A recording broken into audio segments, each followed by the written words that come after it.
জুলাই সনদের অধীনে ভোট চায় জামাত, গণপরিষদ নির্বাচন দাবি এনসিপির, নির্বাচন পেছানোর সুযোগ নেই বলছে বিএনপি। জুলাই চার্টার না করে নির্বাচনের ট্রেন ছেড়ে দেওয়াটা এক ধরনের ভুল সিদ্ধান্ত। আমরা চার্টারের পূর্ণ বাস্তবায়ন চাই এবং এই চার্টারের ভিত্তিতে আগামী নির্বাচন হইতে হবে।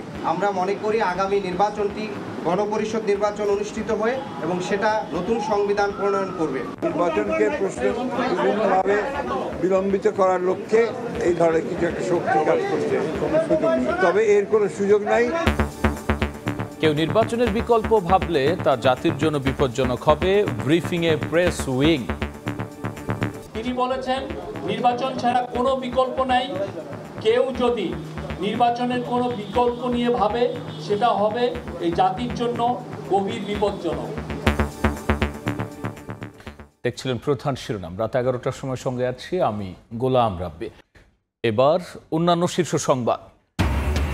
নানা শর্ত দিয়ে পরিকল্পিতভাবে নির্বাচনে বাধা দিচ্ছে কিছু দল, মন্তব্য তারেক রহমানের। অন্তর্বর্তী সরকার যত বেশি দিন ক্ষমতায় থাকবে তত দুর্বল হয়ে পড়বে। ডাকসুর ফরহাদের প্রার্থীদের বিরুদ্ধে রিট, শিবিরের বিরুদ্ধে আচরণবিধি লঙ্ঘনের অভিযোগ, নবীনদের রাকসু ভোটার তালিকা অন্তর্ভুক্তির দাবিতে ছাত্র দলের বিক্ষোভ। এবং গণ অধিকার সভাপতি নূরের শারীরিক অবস্থার উন্নতি, ফোন করে খোঁজ নিয়েছেন রাষ্ট্রপতি। হামলাকারীদের খুঁজতে হচ্ছে শক্তিশালী কমিটি, জানালেন উপদেষ্টা আসিফ মাহমুদ।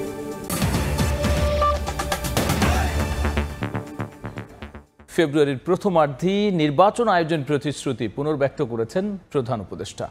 বলেছেন কেউ নির্বাচনের বিকল্প ভাবলে তা জাতির জন্য হবে বিপজ্জনক। বিএনপি, জামাত এবং এনসিপির সঙ্গে বৈঠকে এসব কথা বলেছেন প্রধান উপদেষ্টা। বৈঠকে সাম্প্রতিক ঘটনাবলী নির্বাচন বিলম্বিত করার ষড়যন্ত্র কিনা এমন আশঙ্কার কথা জানিয়েছে বিএনপি। অন্যদিকে জুলাই সনদের অধীনে নির্বাচনের দাবি জানায় জামাত। নতুন সংবিধান প্রণয়নে আগামী নির্বাচন গণপরিষদ নির্বাচন করার দাবি জানিয়েছে এনসিপি। নির্বাচনী দাবি দেওয়া এবং জুলাই সনদের বাস্তবায়ন প্রক্রিয়া নিয়ে মত দ্বিমত রাজনীতির মাঠে। এসবের মধ্যেই দেশের প্রধান 3 রাজনৈতিক দলের সঙ্গে রোববার বৈঠক করলেন প্রধান উপদেষ্টা ডক্টর মোহাম্মদ ইউনূস। বিকেল 4:15টায় প্রধান উপদেষ্টার বাসভবন যমুনায় প্রবেশ করেন জামায়াতে ইসলামীর 4 সদস্যের প্রতিনিধি দল। বৈঠক শেষে দলটির নায়েবে আমির সৈয়দ আবদুল্লাহ মোহাম্মদ তাহের নীলনকশা নির্বাচনের দিকে যাচ্ছে কিনা এমন আশঙ্কা জানিয়ে বলেন, এমন নির্বাচন হলে অংশ নেওয়ার পথ সংকুচিত হবে। জুলাই সনদের আইনি ভিত্তি এবং তার অধীনে নির্বাচন আয়োজনের দাবি জানান তিনি। নির্বাচনকে সুষ্ঠু হওয়ার ক্ষেত্রে বাধা তৈরি করা চলেছে। একটি নীলনকশার নির্বাচনের দিকে আমরা যাচ্ছি কিনা সেই ব্যাপারে আমাদেরও প্রশ্ন তৈরি হয়েছে, জনমনেও প্রশ্ন তৈরি হয়েছে। আমরা চার্টারের পূর্ণ বাস্তবায়ন চাই এবং এই চার্টারের ভিত্তিতে আগামী নির্বাচন হইতে হবে। বিকেল 5:40-এ যমুনায় প্রবেশ করেন এনসিপির মুখ্য সংগঠক হাসনাত আবদুল্লাহর নেতৃত্বে 4 সদস্যের প্রতিনিধি দল। বৈঠক শেষে দলটির সিনিয়র যুগ্ম আহ্বায়ক আরিফুল ইসলাম আদি বলেন, জুলাই সনদের আইনি এবং সাংবিধানিক ভিত্তির জন্য গণপরিষদ নির্বাচনের দাবি জানিয়েছে তার দল। জুলাই সনদের আইনি ভিত্তির জন্য আমরা বলেছি, জুলাই সনদের আইনি ভিত্তি এবং সাংবিধানিক ভিত্তির জন্য আগামী যে নির্বাচনটি হবে সেই নির্বাচনটি যেন অবশ্যই গণপরিষদ নির্বাচন হয়। বিগত সময় অবৈধ সংসদকে বৈধতা দানের তাদের যে পদক্ষেপ, সে বিষয়গুলো আমলে নিয়ে জাতীয় পার্টির সাংগঠনিক কার্যক্রম যেন স্থগিত করার বিষয়ে সরকার আরও বেশি কার্যকর হয়, সেই বিষয়টি আমরা প্রধান উপদেষ্টাকে আমলে নেওয়ার জন্য বলেছি। সন্ধ্যা 7:30টায় বিএনপি মহাসচিব মির্জা ফখরুল ইসলাম আলমগীরের নেতৃত্বাধীন 8 সদস্যের প্রতিনিধি দলের সঙ্গে বৈঠকে বসেন প্রধান উপদেষ্টা। বৈঠক শেষে বিএনপি মহাসচিব বলেন, ঘোষিত সময়েই নির্বাচন আয়োজনের প্রতিশ্রুতি পুনর্ব্যক্ত করেছেন প্রধান উপদেষ্টা। মির্জা ফখরুল বলেন, অশুভ শক্তি নির্বাচন বানচালের চেষ্টা করলেও সেই সুযোগ পাবে না। আশঙ্কা যে নির্বাচনকে বিভিন্নভাবে বিলম্বিত করার লক্ষ্যে এই ধরনের কিছু একটা শক্তি কাজ করছে, কোনো সুযোগ নেই, তবে এর কোনো সুযোগ নাই। নির্বাচন ঠিকই সময় আমরা যেটা শিডিউল ঘোষণা করা হয়েছে সেই শিডিউলেই নির্বাচন ঘোষণা হয়েছে। প্রধান উপদেষ্টার প্রেস সচিব শফিকুল আলম বলেন, প্রধান উপদেষ্টা স্পষ্টভাবে জানিয়েছেন ফেব্রুয়ারির প্রথমার্ধেই নির্বাচন হবে। নির্বাচন ছাড়া কেউ অন্য কিছু ভাবলে তা জাতির জন্য বিপজ্জনক হবে।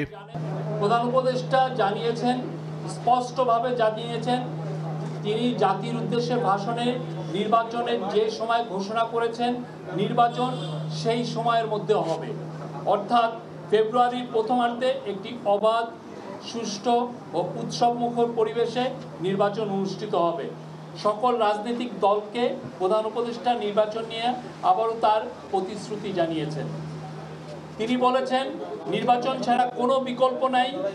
কেউ যদি নির্বাচনের কোনো বিকল্প নিয়ে ভাবে সেটা হবে এই জাতির জন্য গভীর বিপজ্জনক। 3 রাজনৈতিক দলের সঙ্গে বৈঠকের মাঝে ঐকমত্য কমিশনের প্রধান ডক্টর আলী রিয়াজ প্রধান উপদেষ্টাকে জুলাই সনদের অগ্রগতি সম্পর্কে অবহিত করেছেন বলে জানান শফিকুল আলম।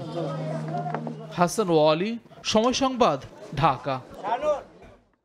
নানা শর্ত দিয়ে কিছু দল পরিকল্পিতভাবে নির্বাচনে বাধা সৃষ্টি করছে বলে মন্তব্য করেছেন বিএনপির ভারপ্রাপ্ত চেয়ারম্যান তারেক রহমান। ভোট বানচালের ষড়যন্ত্র রুখতে মবকে প্রশ্রয় না দেওয়ার আহ্বান তার। বলেন, অন্তর্বর্তী সরকার যত বেশি দিন ক্ষমতায় থাকবে তত দুর্বল হয়ে পড়বে।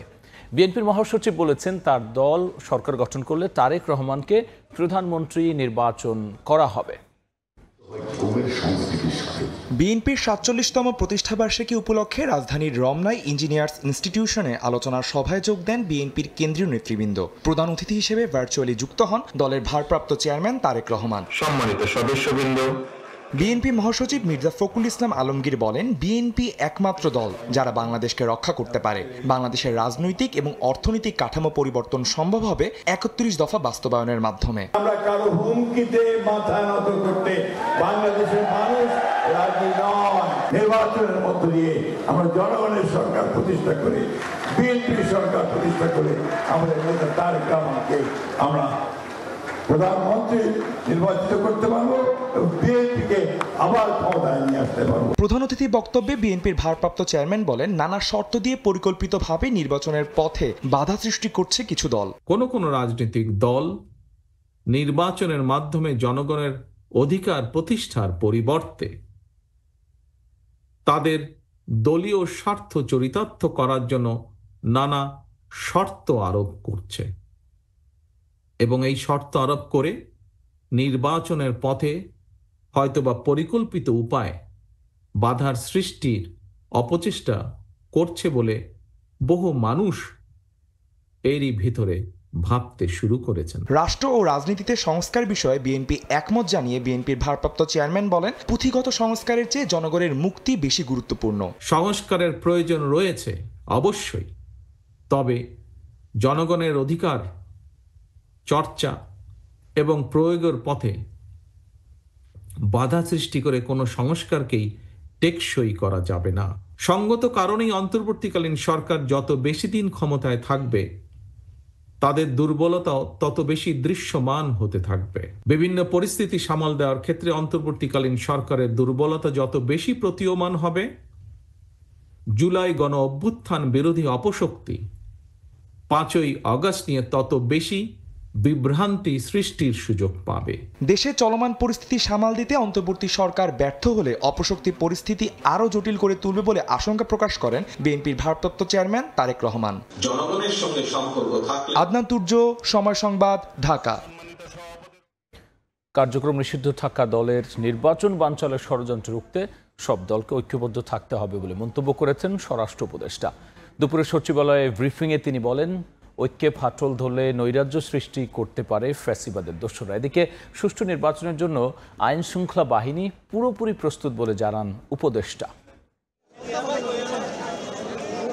জাতীয় পার্টির কেন্দ্রীয় কার্যালয়ে এবং ঢাকা রিপোর্টার্স ইউনিটিতে মঞ্চ ৭১-এর আলোচনা সভা ঘিরে গত কয়েকদিনে রাজধানীতে আইনশৃঙ্খলা পরিস্থিতি অস্থিতিশীল হয়ে ওঠে। এছাড়া চট্টগ্রাম সহ দেশের বিভিন্ন স্থানে ঘটে অনাকাঙ্ক্ষিত বেশ কিছু ঘটনা। রোববার সচিবালয়ে আইনশৃঙ্খলা সংক্রান্ত কোর কমিটির বৈঠকে উঠে আসে এসব প্রসঙ্গ। বৈঠক শেষে ব্রিফিংয়ে স্বরাষ্ট্র উপদেষ্টা বলেন, কার্যক্রম নিষিদ্ধ থাকা দল চায় না নির্বাচন হোক। নির্বাচন যেন বাধাগ্রস্ত না হয় সেজন্য সব পদক্ষেপ নেওয়ার কথা জানান তিনি। যে পার্টিটা কার্যকলাপ নেই, তারা তো চাবি নির্বাচনটা ভঙ্গ করার জন্য। এদেরও একটা সংখ্যা তো রয়ে গেছে। এখন এই সংখ্যাটারে প্রতিহত করার দায়িত্ব হলো রাজনৈতিক দল এবং আপনাদের সবাই মিলে। জাতীয় নির্বাচনটা কতটা সুষ্ঠু, অবাধ, নিরপেক্ষ এবং নিরাপদ হবে তা নির্ভর করে নির্বাচনে অংশগ্রহণকারী রাজনৈতিক দলগুলির উপর। আইন শৃঙ্খলা বাহিনী নির্বাচনে নিরাপত্তা প্রদান ও আইন শৃঙ্খলা বজায় রাখার ক্ষেত্রে সর্বাত্মক সহযোগিতা করে যাবে। এক্ষেত্রে আমরা সম্পূর্ণ প্রস্তুত। সরকার পতনের পর রাজনৈতিক দলগুলোর মধ্যে যে ঐক্য ছিল জাতির বৃহত্তর স্বার্থে সেটি ধরে রাখতে হবে জানিয়ে বলেন, ঐক্যে ফাটল ধরলে ফ্যাসিবাদের দোসররা নৈরাজ্যকর পরিস্থিতি সৃষ্টি করতে পারে।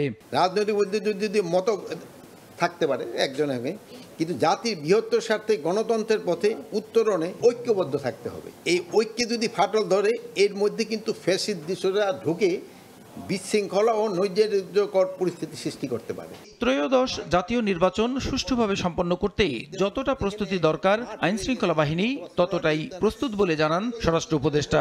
আইন শৃঙ্খলা বাহিনী নির্বাচনের জন্য যতটা প্রস্তুতি নেওয়া দরকার আমরা ততটা প্রস্তুত। প্রসূন আশিস, সময় সংবাদ, ঢাকা।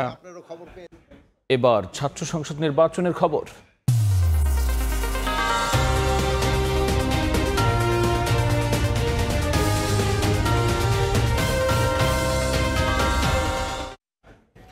ডাকসু নির্বাচনের ছাত্র শিবির সমর্থিত প্যানেলের জিএস পদপ্রার্থী SM ফরহাদের প্রার্থীদের বৈধতা চ্যালেঞ্জ করে রিটের শুনানি হবে মঙ্গলবার। রিটকারীর অভিযোগ, নিষিদ্ধ ছাত্রলীগ থেকে পদত্যাগ না করেই শিবির থেকে ভোট করছেন ফরহাদ। এদিকে শিবির সমর্থিত প্রার্থীর বিরুদ্ধে আচরণবিধির লঙ্ঘনের অভিযোগ করেছে ছাত্রদল। প্রচার প্রচারণা ছাপিয়ে রোববার আলোচনায় ছিল ডাকসু নির্বাচনে ছাত্র শিবির সমর্থিত প্যানেলের জিএস পদপ্রার্থী SM ফরহাদের প্রার্থিতা চ্যালেঞ্জ করে করা রিট। অভিযোগ, ছাত্রলীগের পদে থেকেও শিবির প্যানেল থেকে নির্বাচন করতে পারেন না ফরহাদ। ছাত্রলীগের কমিটি ছিল 2022 সালের, তিনি আসলে যুগ্ম সাধারণ সম্পাদক পদে ছিলেন। শিবির যেদিন কমিটি ঘোষণা করলো সেদিন সেই কমিটিতে তিনি আসলে সাধারণ সম্পাদক পদে আছেন। বিচারপতি হাবিবুল গনির নেতৃত্বাধীন হাইকোর্ট বেঞ্চ রিটটি শুনানির দিন মঙ্গলবার ধার্য করেন। এ নিয়ে জরুরি সংবাদ সম্মেলনে ঢাকা বিশ্ববিদ্যালয়ের ডাকসু ভবনের সামনে ফরহাদ রিটকে স্বাগত জানান। আমি আদালতের সিদ্ধান্তের প্রতি রেসপেক্ট রাখি, সেদিক থেকে সেটি শুনানি হোক, রায় আসুক, তখন কথা হবে। ছাত্র অধিকার পরিষদের ভিপি পদপ্রার্থী বিন ইয়ামিন মোল্লা রিটকে যৌক্তিক বললেও ছাত্রদল ও গণতান্ত্রিক ছাত্র সংসদ এটিকে ভোট বানচালের ষড়যন্ত্র হিসেবে দেখছে। ওনাদের গুরুত্বপূর্ণ নেতারা কিভাবে আসলে একই সাথে ছাত্রলীগের পদ হোল্ড করে। নির্বাচন 6 দিন পরে 7 দিন পরে তার আগে একটি রিট, এটা নির্বাচনকে ব্যাহত করার একটি পায়তারা হতে পারে। আমাকে আগে থেকেই শুনতে পাচ্ছি ডাকসুকে নিয়ে নানা ধরনের অপপরিকল্পনা আছে, তো সেটি তার ওই অংশ কিনা সেটাও আমরা আসলে বোঝার চেষ্টা করছি এখন পর্যন্ত। এদিকে চিফ রিটার্নিং কর্মকর্তার কাছে শিবির সমর্থিত প্রার্থীদের বিরুদ্ধে আচরণবিধি লঙ্ঘনের অভিযোগ দিয়েছে ছাত্রদল। ডাকসুর যে শিবির সমর্থিত ভিপি জিএস এজিএস সাধারণ শিক্ষার্থীদেরকে প্রভাবিত করেছে, যেটা সুস্পষ্টভাবে নির্বাচনী আচরণবিধির লঙ্ঘন।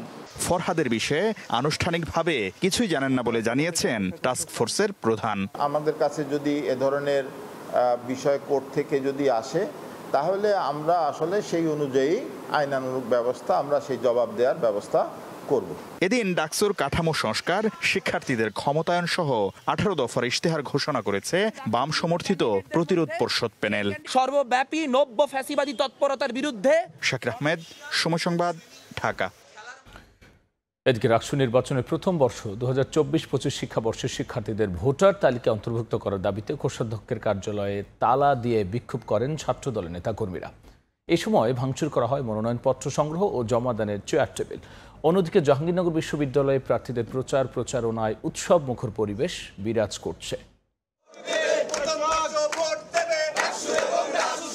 2024-25 প্রথম বর্ষের শিক্ষার্থীদের ডাকসু নির্বাচনের ভোটার তালিকায় অন্তর্ভুক্তির দাবিতে কোষাধ্যক্ষের কার্যালয়ে তালা ঝুলিয়ে ভাঙচুর করেছে শাখা ছাত্রদল। মনোনয়নপত্র সংগ্রহ ও জমা দেওয়ার টেবিল উপড়ে ফেলেন আন্দোলনকারীরা। বন্ধ হয়ে যায় ডাকসু নির্বাচনের শেষ দিনের মনোনয়নপত্র জমাদান কার্যক্রম। পরে কোষাধ্যক্ষের কার্যালয়ের সামনে অবস্থান নিয়ে মিছিল করে ছাত্রদল। নেতাকর্মীরা বলেন, দাবি আদায় না হওয়া পর্যন্ত আন্দোলন চলবে। ডাকসুতে কিন্তু ফার্স্ট ইয়ার ভোট দিচ্ছে, এমনকি প্রার্থিতাও করছে। সেখানে রাকসুতে প্রথম বর্ষ কেন ভোট দিতে পারবে না? পরে বৈষম্য বিরোধী আন্দোলনের সাবেক সমন্বয়করা এসে তালা ভেঙে দিলে পুনরায় শুরু হয় মনোনয়নপত্র সংগ্রহ ও জমাদান কার্যক্রম। কোন রাজনৈতিক সংগঠন এই বিশ্ববিদ্যালয়কে জিম্মি করার চেষ্টা করলে আমরা সাধারণ শিক্ষার্থী তা মেনে নেব না। রাকসু নির্বাচন কমিশন বলছে, প্রথম বর্ষের শিক্ষার্থীদের পরিচয়পত্র ও আবাসিক হলের কাগজপত্র প্রস্তুত না হওয়ায় ঘোষিত তফসিলে তাদের ভোটার করা সম্ভব নয়। ফার্স্ট ইয়ারকে যদি ইনক্লুড করতে হয় তাহলে সেক্ষেত্রে প্রশাসনের সিদ্ধান্ত লাগবে, নির্বাচন কমিশনের নতুন সিদ্ধান্ত লাগবে। এদিকে তৃতীয় দিনের মতো প্রচারণা চালান জাকসু নির্বাচনের প্রার্থীরা। 29 আগস্ট থেকে শুরু হওয়া জাকসু নির্বাচনের প্রচারণা শেষ হবে 9 সেপ্টেম্বর। আগামী 11 সেপ্টেম্বর জাকসু নির্বাচন অনুষ্ঠিত হওয়ার কথা রয়েছে। মনিরুজ্জামান প্রান্ত, সময় সংবাদ। গণ অধিকার পরিষদের সভাপতি নুরুল হক নূরের শারীরিক অবস্থা উন্নতির দিকে। ঢাকা মেডিকেল কলেজ হাসপাতালের পরিচালক জানান, দ্রুত তাকে আইসিইউ থেকে বেডে নেওয়া হবে। নূরকে ফোন করে খোঁজ নিয়েছেন রাষ্ট্রপতি। ঢাকা মেডিকেল কলেজ হাসপাতালে চিকিৎসাধীন গণ অধিকার পরিষদের সভাপতি নুরুল হক নূরের শারীরিক অবস্থা উন্নতির দিকে। ধীরে ধীরে কথা বলতে ও বুঝতে পারছেন তিনি। হাসপাতালটির পরিচালক জানান, নাক ও চোয়ালের হাড় ভাঙা, মস্তিষ্কে রক্তক্ষরণ সহ 4টি গুরুতর সমস্যা নিয়ে ভর্তি আছেন নূর। এখন উনি ভালো আছেন, তবে একটু যেটা হয় এই ধরনের একটা ব্লান্ট ট্রমা বা এই ধরনের ফ্র্যাকচার হয়েছে কিছু, সেই জন্য ওনার কিছু ব্যথার কমপ্লেন আছে। দেশবাসীর কাছে নূরের সুস্থতার জন্য দোয়া চান স্ত্রী মারিয়া। আর হামলাকারীদের চিহ্নিত করে শাস্তি দাবি করেন গণ অধিকারের সাধারণ সম্পাদক। যারা দোষী তাদেরকে যেন অতি দ্রুত আইনের আওতায় আনা হয়। সেনা প্রধানের কাছে আহ্বান জানিয়েছি, আপনি যদি এই ঘটনার দায় না নিতে চান তাহলে এই ঘটনার সাথে সম্পৃক্ত যারা তাদের বিরুদ্ধে অবশ্যই সেনা আইনে ব্যবস্থা গ্রহণ করতে হবে। নূরকে দেখতে হাসপাতালে আসেন বিএনপির সিনিয়র যুগ্ম মহাসচিব রুহুল কবির রিজভী। এ সময় তিনি সাংবাদিকদের জানান, পরিকল্পিতভাবে নূরের ওপর হামলা করা হয়েছে। এছাড়া হাসপাতালে আসেন অন্তর্বর্তী সরকারের 2 উপদেষ্টা। একটি শক্তিশালী কমিটির মাধ্যমে নূরের ওপর হামলাকারীদের খুঁজে বের করা হবে বলে জানান আসিফ মাহমুদ, সজীব ভুঁইয়া। পূর্ব পরিকল্পিত একটি বিষয়, উদ্দেশ্য ছিল একেবারে মেরে ফেলার। আমরা এটা মনে করি না শান্তিপূর্ণ অবস্থায় সে যত বড়ই অপরাধী হোক তার উপর আক্রমণ করা। কোন কোন ইনস্টিটিউশন রাষ্ট্রের কাঠামোর মধ্যে থেকেও বিভিন্ন রাজনৈতিক দল এবং ফ্যাসিবাদী শক্তিকে এখনও সার্ভ করে যাচ্ছে, সেটা সরকার খতিয়ে দেখবে। শক্তিশালী তদন্ত কমিটি করার মাধ্যমে যারা যারা এর সাথে জড়িত তাদেরকে শাস্তির আওতায় নিয়ে আসার। এদিকে নূরকে ফোন করে চিকিৎসার খোঁজ খবর নিয়েছেন রাষ্ট্রপতি মোহাম্মদ শাহাবুদ্দিন। তোহা খান তামিম, সময় সংবাদ, ঢাকা। রাত 11টার সময় আরও থাকছে। মার্কিন শুল্ক চাপে নয়াদিল্লি বেইজিং নতুন রসায়ন। শি মোদি বৈঠকে সম্পর্ক জোরদারের প্রতিশ্রুতি। টানাপোড়েনের মধ্যে ট্রাম্পের ভারত সফর বাতিলের খবর। দেখে নেব এখনকার বাতাসের মানসূচক। বায়ুমান বিষয়ক সংস্থা IQAir এর সূচক অনুযায়ী বাংলাদেশে এখনকার বাতাসের মান: ঢাকা বিভাগের বায়ুর মান 152, যা সহনীয়, বাতাসে আর্দ্রতা 63%। চট্টগ্রাম বিভাগে বায়ুর মান 61, এটিও সন্তোষজনক, বাতাসে আর্দ্রতা 84। রাজশাহী বিভাগে বায়ুর মান 66, যা সন্তোষজনক, আর্দ্রতা 73। সিলেট বিভাগে বায়ুর মান 77, এটি সন্তোষজনক, বাতাসে আর্দ্রতা 72%। খুলনা বিভাগের বায়ুর মান 68, যা সন্তোষজনক, বাতাসে আর্দ্রতা 74। বরিশাল বিভাগে বায়ুর মান 62, এটিও সন্তোষজনক, আর্দ্রতা 74। রংপুর বিভাগে বায়ুর মান 64, যা সন্তোষজনক, বাতাসের আর্দ্রতা 70। ময়মনসিংহ বিভাগের বায়ুর মান 64, এটিও সন্তোষজনক, বাতাসে আর্দ্রতা 73%। সারা দেশে বায়ুর মান সবচেয়ে ভালো চট্টগ্রামে 61 আর সবচেয়ে খারাপ ঢাকাতে 152। নড়াইলে নিখোঁজের 8 ঘন্টা পর উদ্ধার হলো 8 বছরের এক শিশু। এ ঘটনায় জড়িত নারী সহ 4 জনকে গ্রেফতার করা হয়েছে। সিসিটিভি ফুটেজে দেখা যায় শনিবার রাত 8:46 নড়াইলের লোহাগড়ার ঘাঘা গ্রামে চাচা উজ্জ্বল শেখের দোকানের সামনে খেলছিল মেজবা ও তার চাচাতো ভাই সাইদ। কিছুক্ষণ পর উজ্জ্বল শেখের সঙ্গে হেঁটে চলে যায় দুজন। তবে শিশু সাইদ ফিরে আসলো নিখোঁজ ছিল মেজবা। 8 ঘন্টা পর তাকে উদ্ধার করা হয়। অপহরণ করে ঢাকায় নেওয়া হচ্ছিল বলে জানিয়েছে পুলিশ। চীনের সঙ্গে সম্পর্ক জোরদারে ভারত প্রতিশ্রুতিবদ্ধ বলে মন্তব্য করেছেন প্রধানমন্ত্রী নরেন্দ্র মোদী। রোববার এসসিও সম্মেলনের ফাঁকে চীনা প্রেসিডেন্ট শি জিনপিং এর সঙ্গে বৈঠকের পরে কথা জানান মোদী। বৈঠকে দুই দেশের বাণিজ্যিক ও রাজনৈতিক সম্পর্ক উন্নয়নের বিষয় নিয়ে আলোচনা হয় বলে জানিয়েছে ভারতীয় গণমাধ্যম। 7 বছর পর চীন সফর করছেন নরেন্দ্র মোদী। গালওয়ান উপত্যকায় দুই দেশের সেনাবাহিনীর রক্তক্ষয়ী সংঘর্ষের পর এটি মোদীর প্রথম চীন সফর। চীনের আমন্ত্রণে এসসিও সম্মেলনে যোগ দিয়েছেন রুশ প্রেসিডেন্ট ভ্লাদিমির পুতিন, পাকিস্তানের প্রধানমন্ত্রী শাহবাজ শরীফ সহ আরও 20টি দেশের নেতা। এই ছিল আমার কাছে থাকা দেশ বিদেশের খবর।